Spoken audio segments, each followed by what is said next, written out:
Welcome to Luca is a Billionaire, where the only thing I invest in is your answers. You start by creating credentials. Use a service account for server workflows or OAuth for user-based access. Once done, download the JSON key or complete the OAuth consent. In N8n, open credentials, add Google Sheets, and paste the key or follow the OAuth redirect flow.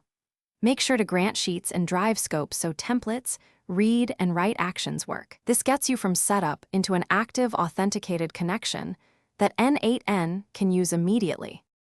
You now build the workflow. Add a trigger, webhook for form submissions, schedule for periodic syncs, or drive change for updates. Next, add the Google Sheets node, pick the credentials, enter the sheet ID or named range, and choose the operation like read, append, or update. Once chosen, map fields using a set node or a tiny function to transform data to sheet columns. Make sure to test the node with sample payloads so you can see exactly how rows are written or read.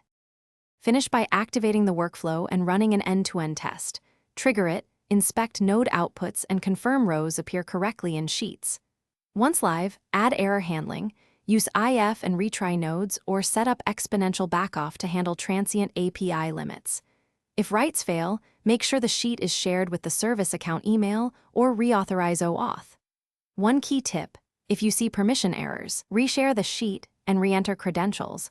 Most issues are simple access mismatches. Thanks for watching and please subscribe. It's the best investment you'll ever make.